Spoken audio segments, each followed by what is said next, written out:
Anyone that's been here for a while might know that the most successful deck profile on my channel right now is the Black Diaboromon I did back in set 1. Well, we got a new Diaboromon, so it's time to give this deck a facelift and see just how it works now. Let's talk about it.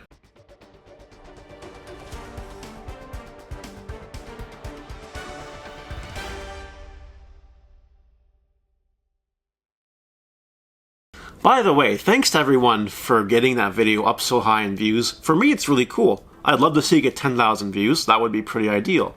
But we do have to evolve with the times, and this Diaboromon deck is much better in my opinion. Thanks to the promo Diaboromon coming out and a few new toys in set 1.5, this deck is a lot better than it was. It's still, hard to fight against Omnimon because Omnimon is just incredible, but the deck does really put up a good fight. We'll talk about the matchups after the deck profile. We'll talk about different tech options you could implement in the deck profile, and hopefully you guys learn something and enjoy it. Maybe give this deck a try if you feel like spending the money on the Diaboromons. Before we get started, don't forget to like, comment, subscribe, and turn that notification bell on to smash potatoes. That way you know when all these amazing Digimon deck profiles, especially ones that are really, really cool like this one, come out. Starting with the babies, just exactly like last time's Diaboromon deck profile for Sunamon. If you have something with the same name inheritable during your turn, you get plus 2,000. So your Diaboromons will be really big on your turn, really scary. Our 5th egg is just the same one, Kapurimon, same as last time. If you have Reboot, you have plus 1,000. It's not as good, but sometimes you do have Reboot, and that's really cool. So yeah, 5 eggs, this is the one you want most of the time, sometimes this is good too. We're playing 15 level 3s, and I think that's quite alright. This is the main one, my favorite black level 3 of all time I think, Caramon. The inheritable, if you play something with the same name during your turn, draw a card. It is not once per turn, which happens if you're getting really, really deep into the game. But yeah, every time you have a Diaboromon and you're making it a token, you draw a card. That's really good. There's also other applications with this too, right? Because you can evolve a cheap level 4 onto it, and then play that cheap level 4 if there's nothing else going on, and draw a card for it. So it has its applications. It's an incredible card. It gives you deck thinning in black, which is very good. Next, we're playing 4 Gotsumon. It's our level 3 blocker. We're playing a handful of blockers in this deck because we want to essentially stall the opponent out until we ramp with our Diaboromons hard enough and kill them. So you're going to see quite a few blockers in this deck profile, and this is one of them. It's really good because it's level 3, and that's it. Next, we're playing 4 Toy Agumon, give us Reboot, inheritable, that's it. Sometimes it comes up, sometimes it's really cool. Rebooting is really good. Next, we're playing 2 Chumon. Opponent can't gain memory except with Tamer effects. So all those hammer sparks and other random things, nope, this says no. And, there's a lot of that in our local meta, so this is a good inclusion, in my opinion. Our last one is 1 Hagurumon. It's just 2 to play, that's all. At the time of recording this video, I don't have the level 3 Caramon, the promo one that says all your Digimon gets plus 1,000 on your opponent's turn. So we're playing this instead, but if I had one of those, I would play that over this. The fact that this costs 2, though, does randomly come up. I've randomly choked opponents because of that. So it is valuable as it is, and that's really it. You can even consider dropping these for this, to be honest, depending on your meta. So just be careful. Anyway, that's 15. Okay, we're playing 14 level 4s, starting with 4 Kurisarimon. This is the one you want to see with your Diaboromon stack. If you play something with the same name, you gain a memory. So every time you make Diaboromon tokens, wave a Diaboromon on the field, which you always will, you gain a memory, which is really, really cool. Essentially, you get a memory every time you attack. We're playing Numamon, we're playing 4 of it, because it's 3 to play, and it's 1 to evolve, and it's super cheap. Obviously, one of my favorite things to do with it is evolve it onto a Caramon, and then if you have multiples, you just start drawing cards. It's actually really funny. And being 3 cost to play means it's just as valuable as any other rookie for the most part, and you go into level 5 if you need to, so that's good. Next, we are playing 4 of the Jamming Greymon. If you have Reboot, you have Jamming. Now, I've considered cutting this to a 2 of, maybe even a none of, in favor of cards like Tankmon, which is 1 to evolve, or Clockmon during your opponent's turn, I guess plus 1,000 DP. I guess it just depends on your meta. This deck has a very hard time against Shine Greymon, so if you have a lot of Shine Greymon players and you don't feel comfortable destroying them with this deck, you play a bunch of these cards and I think you'll be okay, because they might need that extra Tamer to kill you.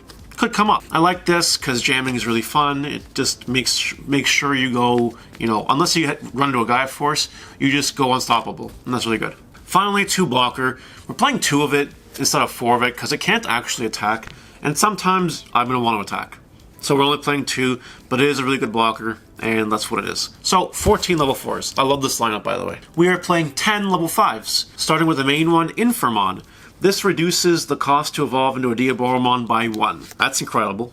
We're playing 4 Andromon, level 5 blocker. It can actually attack, and with no drawback, so it is really good, especially if you get Reboot on it. My last 2 are a little bit of a tech choice. They are the Metal Greymon. If you have Reboot, you have Security Attack +1. That just makes your Diaboromon extra scary, you know, which is actually quite okay. It is a tech choice, though, and I am bouncing back and forth between the Metal Greymon and 2 of these dudes. Again, it's the +1000 during your opponent's turn, just to make you a little more formidable against Shine Greymon. I am going back and forth. This does seem a little win more sometimes, which is why I'm trying this back and forth. Honestly, you can do 1 and 1, you can do 2 of this, none of this, you can do 2 of that, none of this, you know, whatever you want. Meta dependent, comfort dependent, do what you want. But anyway, that's it, we have 10 of these. Level 6s, we play 4 of the new best Diaboromon. It's 3 to evolve, by the way, 2 to evolve if you have one of these. And it just has security attack +1 for each Diaboromon you have in one in field, including itself. LOL. So it's an 11,000 scary dude. Just, that's it. Really good. And it's also a 13,000 if you have one of these and a Diaboromon, another Diaboromon on the field, which is just ridiculous. This card is not worth its price point, definitely, of like $80 or $90, wherever it is right now. Absolutely insane card. But this is the main reason you play this deck. You ramp with your Diaboromons, with these ones, and then you just attack for big damage. These are the Diaboromons that make your token when you attack. It makes a 3000 Diaboromon token, white level 6. And if this one would be deleted by battle, you delete a token instead. Which is okay, gives us some survivability. Yeah, we'll go into main ideal wombo combos in a moment, but we play 3 of these because this one is just better. And that's really all I say about it. You know, in the future, we won't even probably be playing this one, maybe one of it, to be honest, but, you know, it's absolutely insane. Yeah, so you need these cards. The final level 6 we play is 1 Craniumon, because we are headed into a bit of a blocker theme. And to protect our blockers as best as possible, Craniumon just says no to anything that just deletes. Things like Retaliation, Trump Sword, Gaia Force, it just says no. Sure, it loses to things like Alteress, and Shine Greymon, and Digivolving, but, you know, it's fine, it's good. Odds are it might be 13,000 by the time it gets on the field anyway. Then they gotta use four Shine Greymon Tamers to kill it, which is fine. Honestly, I love this lineup. I wouldn't change anything about it. It's really good. That's it for level 6s. Our final Digimon is 1 Alteress. I'm playing this over Millenniumon. A, because it's Omnimon. But B, because it Digivolves 1 and then it board wipes everything 5,000 or less. I would rather have the board wiping than those single removal with Millenniumon. Sure, if Millenniumon dies, it comes back, that's fine. But being able to widespread kill things when you're trying to build tokens is much more effective than just getting rid of one big threat, right? That's what I think anyway. Also becomes unblockable by returning to level 6. So yeah, Craniumon or the Black Diaboromon. Yeah, by the way, this Diaboromon is black. It's not white like the other one. So playing one of this is okay, but we're not playing any more than that because if we just have white Diaboromons, it's not going to be able to be played. So there you go. Good card.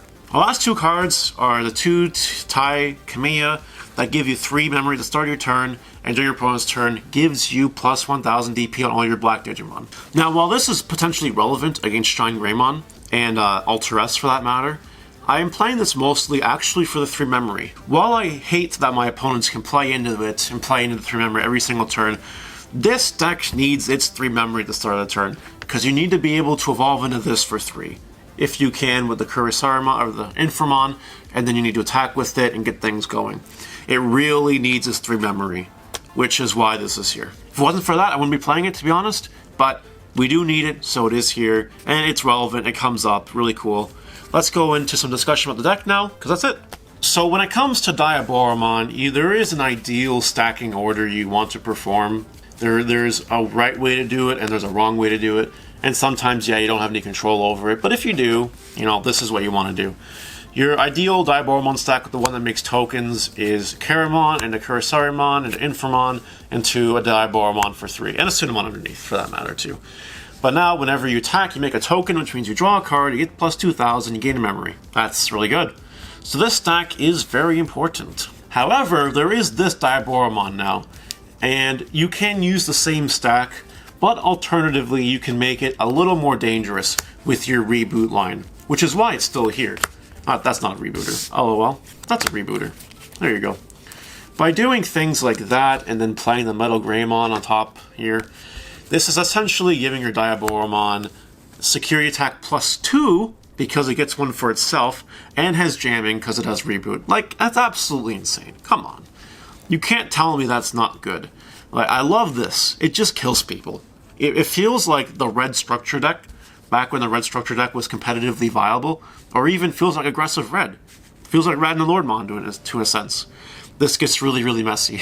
Ideally, if you're playing the Craniumon, you do want to have it with reboot. That way you can attack with it. That is kind of important. And if you have Craniumon, you definitely want this on the field. Maybe even multiple. But that's really all you need to know about your stacking. If you can get stacks like this, you know, you're probably just going to win the game. Now let's talk about the matchups real quick and call this video close. Alright, time to talk about the matchups. I gotta be honest, this deck is good against Rookie Rush. It has the big black block theme against it, which just kills Rookie Rush. I can't begin to explain that. Just having all those big blockers they can't do anything about just is really good. That's really it. So while they can't get past you because you have blockers, you're going to build up your Diaboromon lines and you're going to destroy them. So that's really cool. As for Shine Greymon and Omnimon, it's a bit of an uphill matchup, I'm not going to lie. It's not great. It really isn't great. You know, we've implemented things like the Tai Kamiya to help against Shine Greymon. We've implemented different options to kind of work around Omnimon. You know, Craniumon's really good. For instance, Alteress is really good against it, but that's really it. So now I come to you guys asking for feedback and suggestions. What would you do to make this deck even better against Omnimon and Shine Greymon?